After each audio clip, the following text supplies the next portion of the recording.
This is a bierock. It is one of my favorite things in the world. It is a yeasted roll filled with ground beef, onions, and cabbage, and sometimes cheese.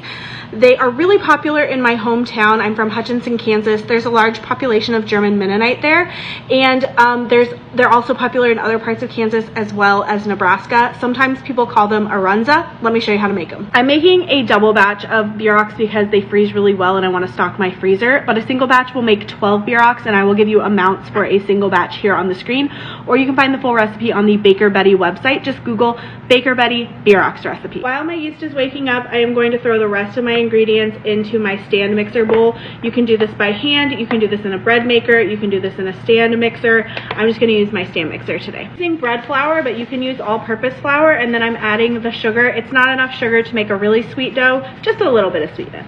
I'm adding my salt, and then I nuked my butter until it was very soft and a little bit melty, and then I'm going to add my eggs. Everything just goes right into the bowl. Nothing fancy. Fit my mixer with the dough hook, and I'm going to start mixing this on a medium-low speed while I pour the milk in. Now, if I was going to mix by hand, I would add all of the milk in and stir with a silicone spatula until I can't really do a lot more stirring. Then I would go in with my hands and just kind of massage the dough until it all comes together. Right now, my dough is pooling a lot around the sides of the mixer. I want it to be pulling away more from the sides of the mixer and just pooling on the bottom. So I'm gonna add a little bit more flour until that happens. You can do the same while you're kneading it. You do want the dough to stay really nice and moist though, just not so unmanageably sticky. I took this out of the mixer, so hopefully you can see the texture. It should be really, really nice and moist and soft. That's what we're looking for. I kneaded this on a medium-low speed for about 8 to 10 minutes. You're going to want to do the same by hand. Now I'm just going to kind of tuck all the sides under, just kind of roughly round it into a ball. I'm going to plop it right back down into my mixer bowl, and I'll put a damp towel over this. We're going to let it rise. While my dough is rising, I went ahead and made my fillings. This is the more traditional filling. So it's ground beef and onions with a lot of garlic and cabbage. Typically you would use green cabbage, but I wasn't able to get any, so I just used purple cabbage here. And then you just season it really simply, a good amount of salt and a lot of black pepper. Now this is not a traditional filling. I just thought I would make something kind of different and fun. There's no recipe for this. This one is on my website with the bierock recipe.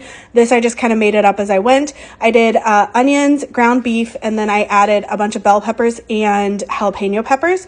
And then I seasoned it really well with smoked paprika, cumin, some cayenne pepper, I think I said a lot of garlic, and then just salt. That's it. Going to divide my dough. It's a big boy now. So I'm just going to deflate it. I don't like to do this aggressively because we worked so hard to build our gluten structure. I just need to get some of that gas out.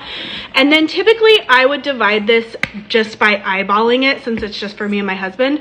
But because I'm making 24 of these, I am going to weigh it and then divide by 24, and I'll portion it out by weight.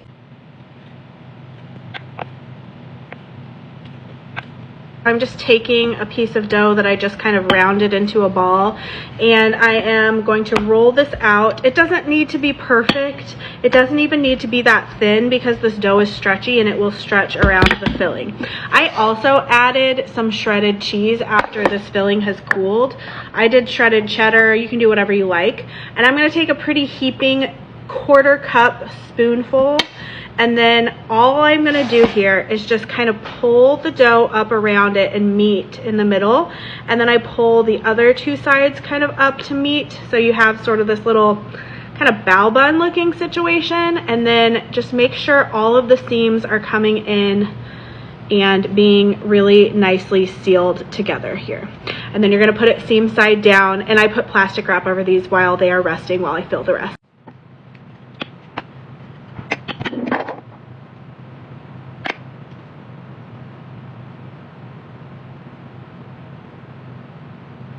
I let these rest for about 20 minutes while I filled the other ones, so those will rest while these bake. First batch is out. They're gorgeous, optional, but also not optional. I'm gonna brush them with butter because duh. Oh, I'm so excited. I eat these with mustard. I think that's the best way to eat them. Do you put anything on them, Chris? My husband does not like mustard. Do you just eat them plain, or do you put anything? Sauce, barbecue sauce, or? He says barbecue sauce. I'm very excited. Just got home from work. It's 10:45. I taught a cake decorating class tonight, and I am so excited that I have my homemade bieroks here for dinner. But this is what it looks like on the inside. If you guys make them, if you make my recipe, let me know. Baker Betty bierock recipe, you'll find it.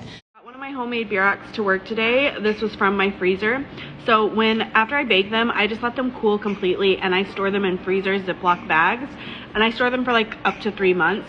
When I'm ready to reheat one, I just wrap it in a damp paper towel, and this took 1:30 in my microwave. It might be a little longer or a little shorter in yours, but I just wrap it in the damp paper towel to kind of like add some more moisture back to it, and it's perfect. I mean, it's super soft and fluffy still. The filling still tastes very fresh.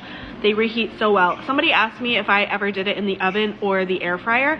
I actually don't prefer that. I do like that for a lot of other reheating, but I find that it kind of makes the bun really crispy if I do it in the oven or the air fryer. So I actually prefer the microwave for the bieroks. Hope that helps.